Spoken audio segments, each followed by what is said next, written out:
하나님 아버지 감사합니다. 저희 나라가 온통 코로나로 힘든 이 시기에 저희 아가페 부원을 각자의 처소에서 범사에 감사하며 살 수 있도록 인도하여 주셔서 고맙고 감사드립니다.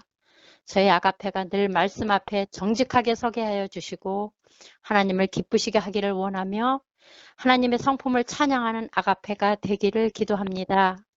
또한 저희 세문안교회가 이 어려운 세상 속에서 세상의 빛과 소금의 역할을 다 하게 하여 주시고 정말로 희망이 되는 저희 세문안교회 되게 하여 주시옵소서. 또한 고 김진홍 집사님의 가정을 하나님의 따뜻한 위로하여 주시옵소서. 저희는 기도할 뿐입니다. 또한 아가페를 위해서 늘 수고하시는 우리 목사님과 사모님을 위해 사모님을 늘 기억하여 주시고 축복하여 주시옵소서. 우리의 모든 영광이 되시는 우리 주 예수 그리스도 이름 받들어 기도드리옵나이다. 아멘. 2020년 10월 25일 10월의 넷째 주일입니다. 10월의 말씀 암송하고 은혜를 나누도록 하겠습니다. 너희가 내게 부르짖으며 내게 와서 기도하면 내가 너희들의 기도를 들을 것이요 너희가 온 마음으로 나를 구하면 나를 찾을 것이요 나를 만나리라. 에레미야 29장 12절 13절의 말씀입니다. 함께 나눌 하나님의 말씀은 에레미야 50장 1절에서 10절까지 보도록 하겠습니다. 여호와께서 선지자 에레미야에게 바벨론과 갈대아 사람의 땅에 대하여 하신 말씀이라. 너희는 나라들 가운데 전파하라. 공포하라. 깃발을 세우라. 숨김이 없이 공포하여 이르라. 바벨론이 함락되고 벨이 수치를 당하며 무로닥이 부스러지며 그 신상들은 수치를 당하며 우상들은 부스러진다 하라. 이는 한 나라가 북쪽에서 나와서 그를 쳐서 그 땅으로 황폐하게 하여 그 가운데에 사는 자가 없게 할 것임이라. 사람이나 짐승이 다 도망할 것임이라. 여호와의 말씀이니라. 그날 그때에 이스라엘 자손이 돌아오며 유다 자손도 함께 돌아오되 그들이 울면서 그 길을 가며 그의 하나님 여호와께 구할 것이며 그들이 그 얼굴을 시온으로 향하여 그 길을 물으며 말하기를 너희는 오라 잊을 수 없는 영원한 언약으로 여호와와 연합하라 하리라. 내 백성은 잃어버린 양떼로다. 그 목자들이 그들을 곁길로 가게 하여 산으로 돌이키게 하였으므로 그들이 산에서 언덕으로 돌아다니며 쉴 곳을 잊었도다. 그들을 만나는 자들은 그들을 삼키며 그의 대적은 말하기를 그들이 여호와 곧 의로운 초소시며 그의 조상들의 소망이신 여호와께 범죄하여 하였음인즉 우리는 무죄하다 하였느니라. 너희는 바벨론 가운데에서 도망하라. 갈대아 사람의 땅에서 나오라. 양떼에 앞서가는 숫 염소같이 하라. 보라, 내가 큰 민족의 무리를 북쪽에서 올라오게 하여 바벨론을 대항하게 하리니 그들이 대열을 버리고 쳐서 정복할 것이라. 그들의 화살은 노련한 용사의 화살 같아서 허공을 치지 아니하리라. 갈대아가 약탈을 당할 것이라. 그를 약탈하는 자마다 만족하리라. 여호와의 말씀이니라. 하나님의 이방 나라에 대한 심판은 마지막 바벨론을 정점으로 끝을 맺습니다. 하나님께서 이방 나라의 심판의 도구로 바벨론을 사용하셨는데 왜 마지막에 바벨론을 심판하실까요? 심판의 도구로 충분히 사용했으니 이젠 쓸모없으니까 심판하실까요? 결코 그렇지 않습니다. 하나님은 필요하면 사용하고 필요하지 않으면 가차없이 내팽개치는 그런 양심 없는 하나님이 아니십니다. 심판하시는 이유가 있습니다. 하나님은 심판받아 마땅한 사람이나 나라에 대해서는 미루지 않으시고 반드시 심판을 하시는 분이십니다. 하나님은 공의와 정의의 하나님이시기 때문입니다. 하나님께서 바벨론을 심판하시는 첫 번째 이유는 바벨론은 우상으로 가득한 나라였고 우상 숭배에 대한 하나님의 심판은 피할 수 없습니다. 본문 2절에서 벨이 수치를 당하며 무로닥이 부스러지며 라는 표현이 있습니다. 바벨론은 강국으로 부상하면서 그들의 신으로 섬겨오던 무로닥이 벨이라는 이름으로 부르게 되었습니다. 이 벨은 바알과 같은 의미로 주인이라는 뜻을 가지고 있으며 창조의 신, 신들의 왕으로 불려졌습니다. 에스겔 선지자는 이 신들을 대변이라고 불렀는데 인간의 몸에서 배출되는 찌꺼기로 아무 짝에도 쓸모 없다는 표현을 했습니다. 출애굽기 20장 4절에서 하나님은 이스라엘 백성들에게 이렇게 선포하십니다. 너를 위하여 새긴 우상을 만들지 말고 또 위로 하늘에 있는 것이나 아래로 땅에 있는 것이나 땅 아래 물속에 있는 것에 어떤 형상도 만들지 말며 라고 말씀하시며 어떤 형태의 모양으로도 우상을 만들지 말라고 말씀하셨습니다. 인간의 손으로 만든 어떤 것도 우상이 될 수 없습니다.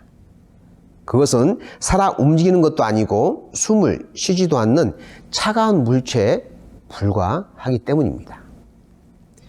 그럼에도 어리석은 인간들은 돌을 쪼개고 따듬어서 우상의 모양을 만들고 나무를 깎아 우상의 모양을 만들기도 하고 쇠를 녹여서 우상의 형태를 만들어 냅니다. 그리고 그것을 향해 경배합니다. 이 얼마나 한심하고 부질없는 짓입니까? 성경 곳곳에서는 하나님께서 행하시는 우상의 심판에 대한 기록들이 자주 등장합니다. 출애굽하던 이스라엘 백성이 시내산에서 모세가 하나님께 십계명을 받기 위해 산 위에 올라간 사이 백성들은 애굽에서 보아왔던 금 송아지를 만들기 위해 금무치들을 거두고 그것을 녹여서 금송아지 우상을 만들고 자신들을 애굽에서 이끌어낸 신이라고 부르며 경배를 했습니다. 이에 대해 하나님은 분노하시며 금송아지를 가루로 만들어서 물에 뿌리고 그것을 마시게 했습니다. 그리고 그들을 모두 죽였습니다. 하나님의 분노는 여기서 끝나지 않았습니다. 출애굽기 32장 33절에서 여호와께서 모세에게 이르시되 누구든지 내게 범죄하면 내가 내 책에서 그를 지워버리리라. 무슨 말인가요?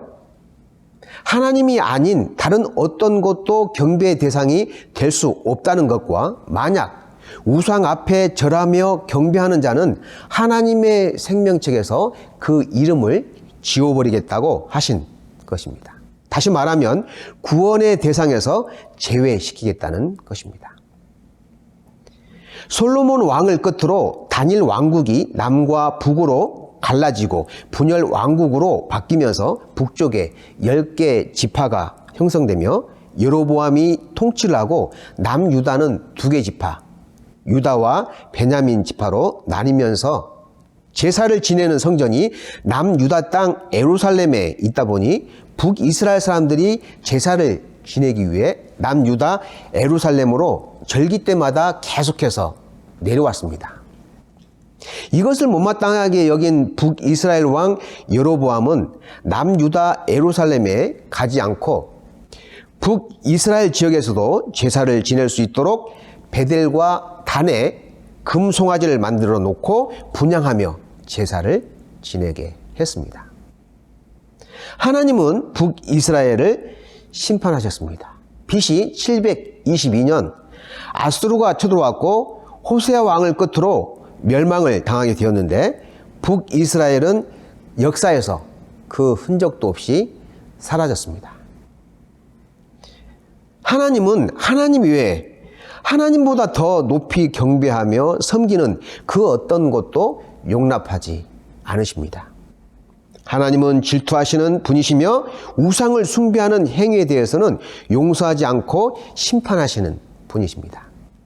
그러므로 우리는 하나님 외에 다른 그 어떤 좋은 것이 우리를 유혹하고 마음을 흔들어도 결코 한눈 팔지 말아야 합니다. 처음에는 좋아 보여도 좋은 것 같고 유익할 것 같아도 잠깐이며 오래가지 못합니다. 결코 우리를 유익하게 하지 못하며 도움을 주지 못합니다. 잠시 사그라지고 없어질 존재들입니다. 신명기 5장 32절 33절에서 하나님은 우리에게 이렇게 권면하고 계십니다. 그런즉 너희 하나님 여호와께서 너희에게 명령하신 대로 너희는 삼가 행하여 좌로나 우로나 치우치지 말고 너희 하나님 여호와께서 너희에게 명령하신 모든 도를 행하라. 그리하면 너희가 살 것이요 복이 너희에게 있을 것이며 너희가 차지한 땅에서 너희의 날이 길리라. 좌로나 우로나 치우치지 말라고 말씀하고 있습니다. 곁눈질 하지 말고 오직 하나님만 바라보고 나아가라고 말씀하고 있습니다. 그렇게만 하면 복을 주시겠다고 약속하시는데 땅을 차지하게 해주시며 차지한 땅에서 장수의 복을 누리게 해주시겠다고 하십니다. 그러므로 우리 모두는 하나님 한 분만으로 만족하며 기뻐할 수 있기를 바랍니다. 하나님께서 바벨론을 심판하시는 두 번째 이유는 교만입니다. 하나님은 겸손한 사람을 좋아하시지 교만한 사람은 좋아하지 않으십니다. 성경을 샅샅이 살펴보아도 하나님이 교만한 자를 좋아하셨다라는 내용이 없습니다. 교만한 사람은 어떤 사람입니까? 자기가 잘난 줄 압니다. 자신이 최고라고 생각합니다. 하나님의 열방을 향한 심판은 46장 애굽, 47장 블레셋, 48장 모압, 49장 1절에서 6절까지 암몬, 49장 7절에서 22절까지 에돔, 49장 23절에서 27절까지 다메섹, 49장 28절에서 33절까지 게달과 하솔, 39장 34절에서 37절까지 엘람으로 이어지는 심판이 주어졌습니다. 이 심판의 도구로 하나님께서는 바벨론을 들어 쓰셨습니다. 8개 가까운 주변 나라들과 전쟁을 치르며 승리를 하다 보니 마치 자신들의 나라가 강력해서 이기는 줄로 착각하고 교만해진 것입니다.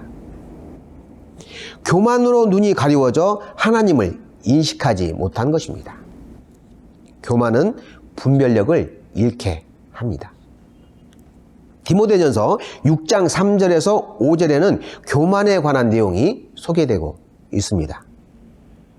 누구든지 다른 교훈을 하며 바른 말 곧 우리 주 예수 그리스도의 말씀과 경건에 관한 교훈을 따르지 아니하면 그는 교만하여 아무것도 알지 못하고 변론과 언쟁을 좋아하는 자니 이로써 투기와 분쟁과 비방과 악한 생각이 나며 마음이 부패하여지고 진리를 잃어버려 경건을 이익의 방도로 생각하는 자들의 다툼이 일어나느니라. 이렇게 기록하고 있습니다. 아무것도 알지 못한다고 말하고 있습니다. 무지하다는 것이죠. 무식하면 용감하다는 말이 있죠. 그래서 변론과 언쟁을 좋아하며 투기와 분쟁과 비방을 일삼는다고 가르쳐주고 있습니다. 좋게 말로 해결할 일도 무지하고 무식한 사람은 큰 소리 치며 싸워서 이기려고 합니다. 하지만 겸손한 사람은 언쟁을 높이지 않습니다. 이치에 맞게, 상식에 맞게 설명하며 이해를 따지는 사람은 결국 이기게 되어 있습니다. 큰 소리치고 악을 쓰는 사람은 어느 누구도 좋아하는 사람이 없고 따르는 사람 없습니다. 교만한 사람은 악한 생각과 마음이 부패해진다고 설명하고 있습니다. 교만한 사람의 특징은 그 마음에 악한 생각을 가지고 있으며 마음의 상처를 입은 사람입니다. 겸손한 사람은 선한 생각과 다른 사람을 이해하고 배려하는 사람입니다. 그리고 마음이 따뜻한 사람입니다. 이러한 사람은 주변에 많은 사람들이 함께 합니다. 내 주변에 사람들이 없고 내 혼자만 홀로 존재한다고 생각되는 분은 곰곰이 생각해 보시기 바랍니다. 내가 혹시 교만한 마음이 조금이라도 있지 않나 하고 고민해 보시기 바랍니다. 교만한 사람은 결국 진리를 잃어버린다고 말씀하고 있습니다. 진리를 잃어버린다는 뜻은 뭔가요? 하나님을 인식하지 못하고 망각하며 살아간다는 것이죠. 하나님이 없는 내 자신을 믿고 내 경험을 의지하고 내 지식을 가지고 이 세상을 살아가는 사람은 한계에 부딪히게 마련입니다. 어느 순간 나에게 아무 도움도 되지 못한다는 한계에 부딪히게 되는 것이죠. 나의 문제를 해결해 주지 못한다는 생각에 다다르면 좌절하게 되고 상실감을 갖게 되는 것이죠.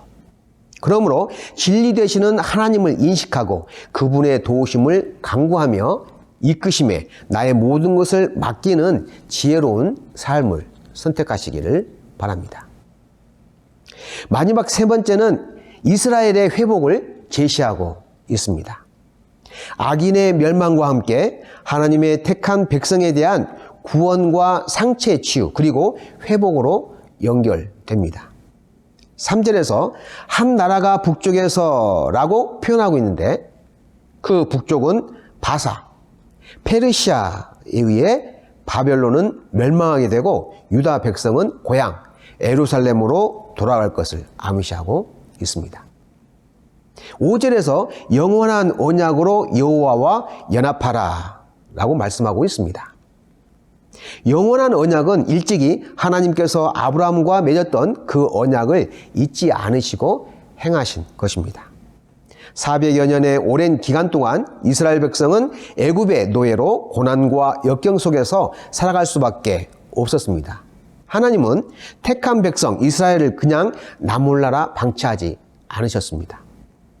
모세를 택하여 지도자로 세우시고 이스라엘 백성을 이끌어내어 젖과 꿀이 흐르는 가나안 땅으로 인도하여 주셨습니다. 또한 바벨론에 의한 남유다의 멸망으로 하나님의 징계를 받았지만 다시금 바사의 고레스 왕을 사용하셔서 70여 년의 바벨론 포로를 마감하고 고향 예루살렘으로 돌아오게 하심으로 언약을 지키신 것입니다. 이처럼 하나님의 택함을 받은 백성은 고난과 절망 가운데서 방치하고 방관하지 않으시고 반드시 구원으로 인도하시며 다시금 회복시켜 주시고 안정과 평안의 길로 이끌어 주시는 것입니다. 지금 우리 한국 교회는 깊은 수렁에 빠져 어찌할 바를 모르고 있습니다. 윤리와 도덕성을 상실하여 외면을 받고 있으며 코로나로 인한 지역 사회의 지탄과 책임의 소재까지 거론되는 참담한 상황에 놓여 있습니다. 하나님은 절망 가운데 있는 이스라엘 백성을 구원해 주시고 회복시켜 주셨던 것처럼 하나님의 구원의 손길이 슬픔과 비탄에 빠진 우리 대한민국의 교회와 하나님의 백성들을 반드시 구원해 주시며 바르고 선한 길로 인도해 주실 것입니다. 출애굽기 14장 13절에서 너희는 두려워하지 말고 가만히 서서 여호와께서 오늘 너희를 위하여 행하시는 구원을 보라 라고 말씀하시며 힘과 용기를 주신 것처럼 우리는 두려워 떨지 말고 여호와 하나님께서 우리를 위하여 행하시는 구원을 잘 잠잠히 묵도하시기 바랍니다. 궁극적으로 우리가 바라는 것은 하나님께서 택한 백성들의 믿음의 열매를 보시고 베풀어 주실 생명의 면류관입니다. 하지만 생명의 면류관을 거저 주시지 않습니다. 야고보서 1장 12절에서 시험을 참는 자는 복이 있나니 이는 시련을 견뎌낸 자가 주께서 자기를 사랑하는 자들에게 약속하신 생명의 면류관을 얻을 것이기 때문이라 라고 말씀하시며 생명의 면류관을 얻기 위해서는 시험을 참고 시련을 견뎌야 한다고 말씀하고 있습니다. 우리에게 불어닥친 코로나와 그 전염병, 교회를 향한 믿지 않는 이들의 따가운 시선은 우리가 감당해야 할 시험과 시련입니다. 이 고난의 때를 잘 견디고 이겨내서 하나님의 영광을 드러내는 아가페 봉사부 믿음의 식구들 다 되시기를 간절히 바랍니다. 기도하겠습니다. 반석이 되시며 생명의 근원이 되시는 하나님 아버지, 저희들을 언약 백성 삼아주시고 생명의 면류관을 허락해 주셔서 감사를 드립니다. 하나님의 때를 기다리고 지금의 힘든 삶의 순간들을 견디며 이겨낼 수 있도록 힘주시고 능력 주시옵소서. 믿음의 경주를 결코 포기하거나 힘에 겨워 낙심하고 주저앉지 않도록 붙잡아 주시옵소서. 머지않아 예수님께서 오시는 그날에 기뻐하고 찬양하며 춤추며 노래하는 우리 모든 아가페 봉사부 식구들 될 수 있도록 인도하여 주시옵소서. 구원의 주 예수 그리스도의 이름으로 기도합니다. 아멘.